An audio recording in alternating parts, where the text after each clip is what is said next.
Bonjour à tous et merci de nous rejoindre aujourd'hui à Bruxelles pour tracer les perspectives 2013 en Europe. Nous vous proposons aujourd'hui un entretien avec un grand Européen convaincu, ancien Premier ministre de Belgique pendant près de 10 ans jusqu'en 2008, aujourd'hui chef de file des libéraux et démocrates au Parlement européen. Guy Verhofstadt, bonjour. Bonjour. Vous appelez d'ailleurs à un sursaut fédéral dans votre livre Debout l'Europe, co-signé par Daniel Cohn-Bendit, alors que cette nouvelle année va nous réserver bien des surprises. Évidemment, il y a les négociations entre les 27 sur le futur budget de l'Union européenne. Vont-elles ou non aboutir? Qui va remporter les élections en Italie et en Allemagne, deux pays très importants pour la zone euro? Et puis, les eurosceptiques vont-ils réussir à éloigner définitivement le Royaume-Uni du continent?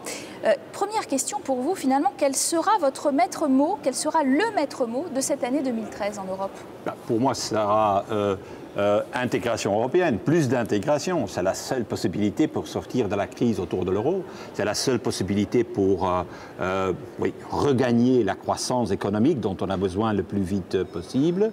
Et donc, ce ne sera pas facile parce qu'il y a beaucoup d'obstacles. Il y a les élections italiennes en Italie, il y a les élections en Allemagne, il y a les dangers en Grande-Bretagne. Donc, vous voyez encore que c'est l'agenda national, ce qui se passe dans les États-nations, qui freine en fait l'Europe pour vraiment surmonter cette crise d'aujourd'hui. Et puis, c'est vrai que 2012 a été l'année où les 27 ne se sont pas mis d'accord sur un budget pourtant autour de 1% du PIB. On ne voit pas très bien pourquoi ils se mettraient d'accord cette année-ci. Bon, j'espère qu'ils vont se mettre d'accord, mais il faut encore trouver un accord, pas seulement entre les 27, il faut aussi trouver un accord avec le Parlement européen, parce que le Parlement européen doit approuver ce budget pour les 7 années à venir. Et pour nous, ce qui est très important, c'est qu'on ne va pas commencer à diminuer les dépenses, par exemple, pour l'innovation ou la recherche. On est en pleine crise économique, on ne va pas quand même alors diminuer ces dépenses qui sont importantes pour la croissance économique. Et deuxièmement, ce qu'on veut, c'est pour la première fois qu'il y a un lien direct entre les citoyens européens d'une part et les instances européennes d'autre part. Donc un financement direct. Et pourquoi c'est important? Parce qu'alors ce sont les citoyens qui vont décider du sort de l'Union européenne et des finances de l'Union européenne, et pas les États membres. Alors, très attendu aussi, vous l'avez mentionné, le 24 et 25 février, les élections italiennes, avec donc un trio entre M. Berlusconi, l'insubmersible, M. Monti, qui a dirigé cette dernière année l'Italie avec un budget de rigueur, et puis M. Bersani, le social-démocrate favori des sondages. Quel est votre favori?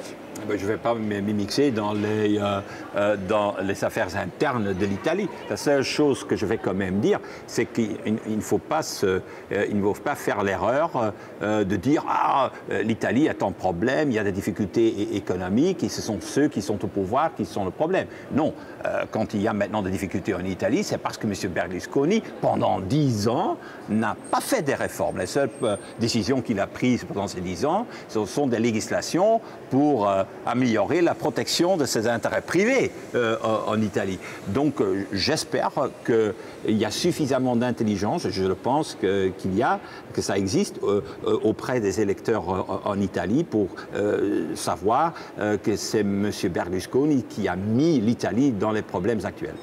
En même temps, Mario Monti aussi, on lui reproche, ses adversaires politiques du moment, beaucoup d'austérité, un budget très serré. Mais il n'avait pas d'autre choix. S'il n'avait pas pris les mesures qu'il a prises les 12 derniers mois, ça aurait été une catastrophe, pas seulement en Italie, mais dans le reste de l'Europe, puisque vous vous rappelez qu'à ce moment-là, à la fin du règne, je dirais, de M. Berlusconi, les taux d'intérêt en Italie étaient montés à un niveau astronomique.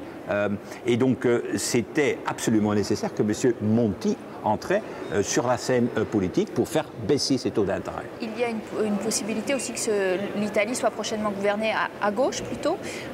Quelles conséquences pour l'Europe? Il y a un rebasculement? Non, moi j'espère en tout cas que tant si c'est M. Monti, M. Bersani, en tout cas moi je suis persuadé que dans les deux cas ce sera une approche beaucoup plus pro-européenne.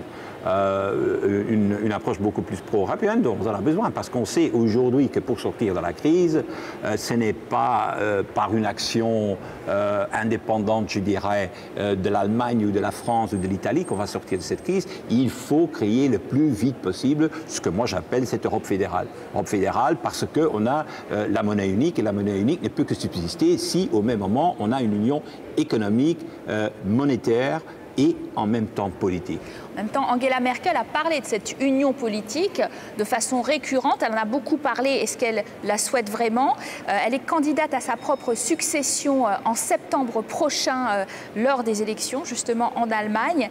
Est-ce que sa politique européenne, sur le fond, quand on la regarde de près, n'a pas été omnubilée par ses échéances nationales et ses intérêts nationaux? C'est ça le problème pour le moment en Europe. C'est chaque fois qu'on veut avancer avec l'intégration européenne, qui est tout à fait nécessaire pour résoudre la crise autour de l'euro, on nous dit, oui, mais il y a les élections en France l'année passée, puis il y a les élections en Italie, puis maintenant il faut attendre les élections en Allemagne. C'est ça le problème en Europe, c'est qu'on est complètement dépendant de l'agenda électoral des États-nations de l'Union européenne. C'est comme les États-Unis seraient gouvernés, je dirais, par les 50 gouverneurs. Mais elle a eu une politique européenne, vous dites Angela Merkel, où elle a été trop sur les intérêts allemands finalement et la vision allemande de l'Europe. C'est classique en Europe pour le moment, que tous les chefs de gouvernement et les chefs d'État sont plutôt concernés par ce qu'eux ils pensent est leur intérêt national. C'est ça le problème. Il n'y a personne pour le moment dans le Conseil européen. C'est quoi le Conseil européen? Ce sont les chefs d'État et de gouvernement de l'Union européenne. Il n'y a personne là-bas qui défend l'intérêt européen. C'est pour ça qu'il faut faire ce saut fédéral. Encore une fois, il y a un certain M. Van Rompuy, un certain M. Barroso qui sont santés. Ils ne le représentent pas bien, l'Union européenne? Parce que la manière dont l'Europe est gouvernée aujourd'hui, c'est comme les États-Unis seraient gouvernés par les 50 gouverneurs des États-Unis. Vous vous imaginez un petit peu que 4 fois par an, les 50 gouverneurs des États-Unis se retrouvent pour gouverner les États-Unis. Plus de M. Obama, pas d'administration américaine. Ça ne pourrait pas fonctionner naturellement. Pour l'instant, on voit plutôt la montée des euroscepticismes. Je pense en particulier au Royaume-Uni, où le discours à la fin de ce mois de David Cameron est très attendu sur la tenue d'un référendum concernant l'Union européenne. Plusieurs personnalités européennes lui ont d'ores et déjà demandé de ne pas vivre l'Europe à la carte et de changer de rhétorique. Est-ce que cela fait partie, selon vous, de ces bonnes résolutions pour 2013? Mais en tout cas, je constate aussi déjà une réaction en Angleterre, en Grande-Bretagne. Par exemple, il y a quelques jours, dans le Financial Times, il y avait une douzaine, je crois, de chefs d'entreprise qui disent qu'il ne faut pas suivre M. Cameron. Je crois en effet ce que M. Cameron veut faire, c'est de créer une sorte d'être État membre de l'Union européenne, mais de seconde classe, comme c'est le cas avec la Norvège ou avec la Suisse, qui payent pour l'Europe, mais qui ne sont pas autour de la table où on prenne les décisions. En plus, il faut savoir que la moitié des exportations de la Grande-Bretagne vont vers le continent, vers le reste de l'Union européenne. 80% des transactions qui sont faites dans la City, donc dans le centre financier de Londres, sont faits en euros. Donc je crois que vraiment... finalement, le continent a intérêt à ce qu'il reste ancré ou pas? Moi, je crois qu'on a un intérêt qui reste ancré, mais pas à n'importe quel prix. On ne peut pas créer, comme vous le dites, une sorte d'Union européenne à la carte.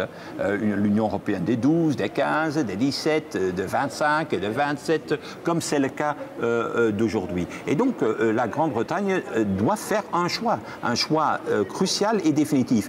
Mais ce que je veux dire, c'est que ce serait un choix complètement erroné de dire on va sortir de l'Union européenne parce que leurs intérêts économiques se trouvent à l'intérieur de l'Union européenne. Revenons à votre pays, la Belgique, qui a accueilli de nombreuses personnalités françaises, célèbres exilés fiscaux, Bernard Arnault, Gérard Depardieu. Vous vous félicitez de leur choix? Depardieu est déjà parti en Russie. Déjà.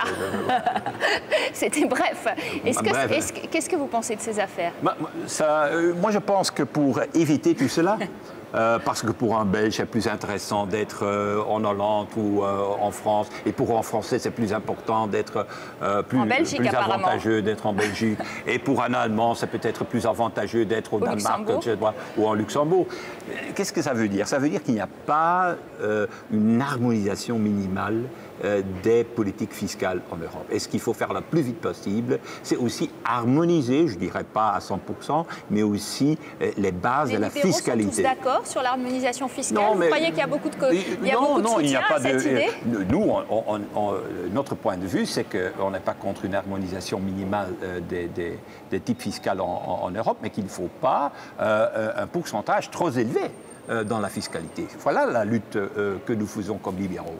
Mais on est pour un système où il n'y a pas une compétition éternelle entre les États membres, parce que, pas seulement pour éviter des cas de parieux, etc., surtout pour éviter que l'euro pourrait disparaître. Parce que s'il n'y a pas une base commune au niveau fiscal, au niveau budgétaire et au niveau économique, on ne peut pas avoir la monnaie unique. On croyait aussi la Belgique apaisée. Vous l'avez dirigée d'ailleurs 10 ans, je le rappelais, sans trop de tensions séparatistes. La polémique bat à nouveau son plein, semble-t-il, à l'occasion du discours du roi de fin d'année. Effectivement, un discours plutôt pro-fédéral. La NVA, le parti flamand séparatiste, critique vivement le roi et même le Premier ministre, M. Di Rupo, pour avoir soutenu ce discours. Qui a raison? Moi, j'ai attaqué M. De Wever là-dessus. J'ai dit que ça ne va pas du tout, qu'il a attaqué le roi sur cette question, parce que le roi a averti en disant qu'il faut faire attention au populisme.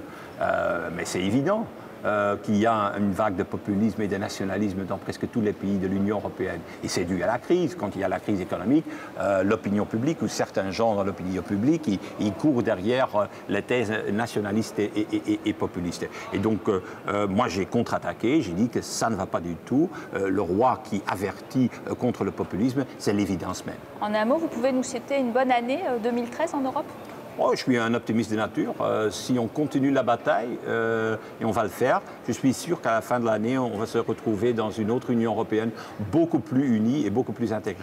Guy Verhofstadt, merci de cet entretien. Merci à vous de l'avoir suivi. Surtout, vous restez sur notre antenne pour plus d'informations. À très bientôt à tous.